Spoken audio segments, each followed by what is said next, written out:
Les éditions Siegfried présentent Les Borgia d'Alexandre Dumas, interprété par Thomas Pasquelin.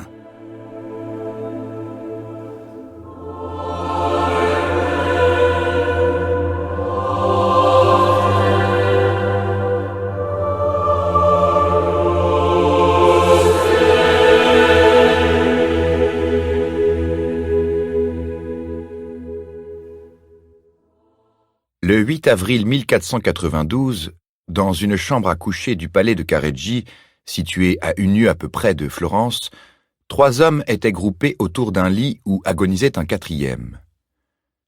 Le premier de ces 3 hommes, qui était assis au pied de la couche mortuaire et à moitié enveloppé dans les rideaux de brocart d'or, afin de cacher ses larmes, était Ermolao Barbaro, l'auteur du traité du célibat et des études sur Pline, qui, l'année précédente, étant à Rome en qualité d'ambassadeur de la République de Florence, avait été nommé patriarche d'Aquilée par Innocent VIII. Le second, qui était agenouillé et qui tenait une main du mourant entre les siennes, était Ange Policien, le Catulle du XVe siècle, esprit antique et fleuri, et qu'on eût pris à ses vers latins pour un poète du temps d'Auguste. Enfin, le 3e, qui était debout, appuyé contre une des colonnes torses du chevet, et qui suivait avec une profonde mélancolie les progrès du mal sur le visage du moribond, était le fameux Pic de la Mirandole, qui, à l'âge de 20 ans, parlait 22 langues, et qui offrait de répondre dans chacune d'elles à 700 questions qui lui seraient faites par les 20 hommes les plus instruits du monde entier, si on pouvait les réunir à Florence.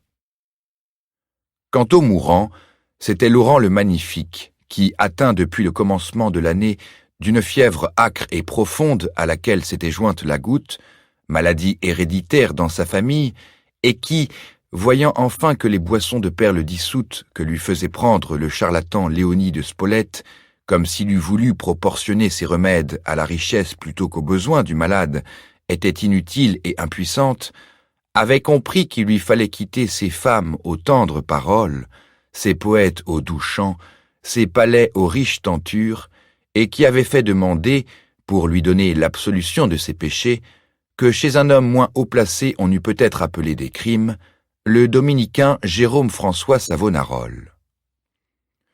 Au reste, ce n'était pas sans une crainte intérieure contre laquelle étaient impuissantes les louanges de ses amis que le voluptueux usurpateur attendait le prédicateur sombre et sévère dont la parole remuait Florence et sur le pardon duquel reposait désormais tout son espoir d'un autre monde.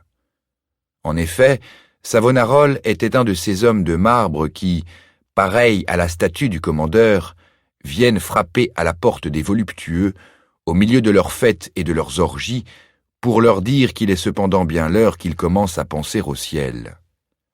Né à Ferrare, où sa famille, l'une des plus illustres de Padoue, avait été appelé par le marquis Nicolas d'Este, il s'était, à l'âge de 23 ans, emporté par une vocation irrésistible, enfui de la maison paternelle et avait fait profession dans le cloître des religieux dominicains de Florence. Là, destiné par ses supérieurs à donner des leçons de philosophie, le jeune novice avait eu à lutter tout d'abord contre les défauts d'un organe faible et dur, contre une prononciation défectueuse, et surtout contre l'abattement de ses forces physiques, épuisées par une abstinence trop sévère. Savonarole se condamna dès lors à la retraite la plus absolue, et disparut dans les profondeurs de son couvent, comme si la pierre de la tombe était déjà retombée sur lui. Là, agenouillé sur les dalles, priant sans cesse devant un crucifix de bois, exalté par les veilles et par les pénitences, il passa bientôt de la contemplation à l'extase et commença de sentir en lui-même cette impulsion secrète et prophétique qui l'appelait à prêcher la réformation de l'Église. Cependant, la réformation de Savonarole, plus respectueuse que celle de Luther, qu'elle précédait de 25 ans à peu près, respectait les choses tout en attaquant les hommes et avait pour but de changer les dogmes humains, mais non la foi divine. Il ne procédait pas, comme le moine allemand, par la raison, mais par l'enthousiasme. La logique chez lui cédait toujours à l'inspiration. Ce n'était pas un théologien, c'était un prophète. Néanmoins, son front, courbé jusque-là devant l'autorité de l'Église, s'était déjà relevé devant la puissance temporelle. La religion et la liberté lui paraissaient deux vierges également saintes, de sorte que, dans son esprit, Laurent lui semblait aussi coupable en asservissant l'une que le pape Innocent VIII en déshonorant l'autre.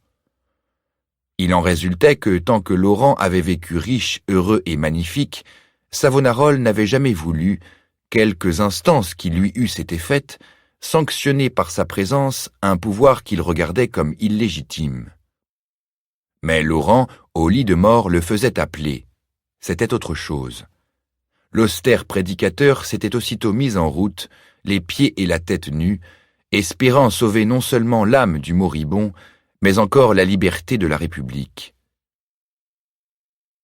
Laurent, comme nous l'avons dit, attendait l'arrivée de Savonarola avec une impatience mêlée d'inquiétude, de sorte que, lorsqu'il entendit le bruit de ses pas, son visage pâle prit une teinte plus cadavéreuse encore, tandis qu'en même temps, il se soulevait sur le coude, ordonnant par un geste à ses trois amis de s'éloigner. Ceux-ci obéirent aussitôt, et à peine était-il sorti par une porte que la portière de l'autre se souleva et que le moine, pâle, immobile et grave, apparut sur le seuil. En l'apercevant, Laurent de Médicis, lisant sur son front de marbre l'inflexibilité d'une statue, retomba sur son lit en poussant un soupir si profond que l'on eût pu croire que c'était le dernier. Le moine jeta un coup d'œil autour de l'appartement, comme pour s'assurer qu'il était bien seul avec le mourant, puis il s'avança d'un pas lent et solennel vers le lit. Laurent le regarda s'approcher avec terreur, puis quand il fut à ses côtés, « Oh, mon père, j'étais un bien grand pécheur », s'écria-t-il.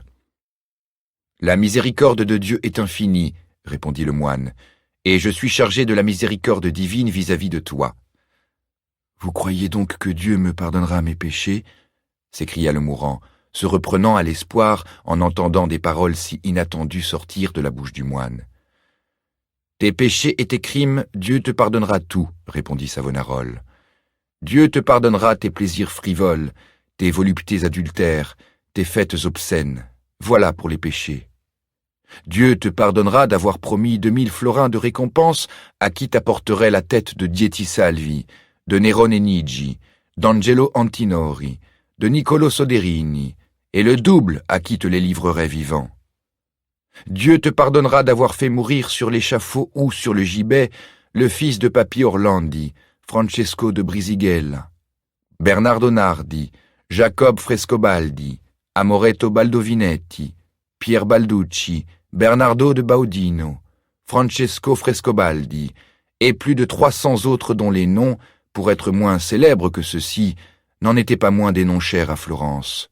Voilà pour les crimes. Et à chacun de ces noms que Savonarola prononça lentement, les yeux fixés sur le moribond, celui-ci répondit par un gémissement qui prouvait que la mémoire du moine n'était que trop fidèle. Puis enfin, lorsqu'il eut fini, « Et vous croyez, mon père, répondit Laurent avec l'accent du doute, que péchés et crimes, Dieu me pardonnera tout ?»« Tout, dit Savonarola, mais à 3 conditions. »« Lesquelles ?» demanda le mourant. « La première, dit Savonarola, c'est que tu sentiras une foi entière dans la puissance et dans la miséricorde de Dieu. »« Mon père, répondit Laurent avec vivacité, je sens cette foi dans le plus profond de mon cœur. »« La seconde, dit Savonarola, c'est que tu rendras la propriété d'autrui que tu as injustement confisquée et retenue. »« Mon père, en aurais-je le temps ?» demanda le moribond. « Dieu te le donnera, répondit le moine. Laurent ferma les yeux comme pour réfléchir plus à l'aise, puis après un instant de silence, « Oui, mon père, je le ferai, répondit-il. La troisième, reprit Savonarola, c'est que tu rendras à la République son ancienne indépendance et son antique liberté. Laurent se dressa sur son lit, soulevé par un mouvement convulsif, interrogeant des yeux les yeux du dominicain, comme pour savoir s'il ne s'était pas trompé et s'il avait bien entendu. Savonarola répéta les mêmes paroles. « Jamais, jamais !» s'écria Laurent en retombant sur son lit et en secouant la tête. « Jamais !» Le moine, sans répondre une seule parole, fit un pas pour se retirer. « Mon père, dit le moribond, ne vous éloignez pas ainsi. Ayez pitié de moi. »« Et pitié de Florence, dit le moine. »« Mais mon père, s'écria Laurent, Florence est libre, Florence est heureuse. »« Florence est esclave, Florence est pauvre, s'écria Savonarole. Pauvre de génie, pauvre d'argent et pauvre de courage. Pauvre de génie parce qu'après toi, Laurent, viendra ton fils, Pierre. Pauvre d'argent parce que des deniers de la République, tu as soutenu la magnificence de ta famille et le crédit de tes comptoirs. Pauvre de courage parce que tu as enlevé aux magistrats légitimes l'autorité que leur donnait la Constitution et détourné tes concitoyens de la double voie militaire et civile dans laquelle, avant que tu ne les eusses amollis par ton luxe, ils avaient déployé des vertus antiques. De sorte que, lorsque le jour se lèvera, qui n'est pas loin, continua le moine, les yeux fixes et ardents comme s'il lisait dans l'avenir, où les barbares descendront des montagnes, les murailles de nos villes, pareilles à celles de Jéricho, tomberont au seul bruit de leurs trompettes. Et vous voulez que je me dessaisisse au lit de mort de cette puissance qui a fait la gloire de toute ma vie ? S'écria Laurent de Médicis. Ce n'est pas moi qui le veux, c'est le Seigneur, répondit froidement Savonarole. Impossible, impossible, murmura Laurent. Eh bien, meurs donc comme tu as vécu, s'écria le moine, au milieu de tes courtisans et de tes flatteurs, et qu'ils perdent ton âme comme ils ont perdu ton corps.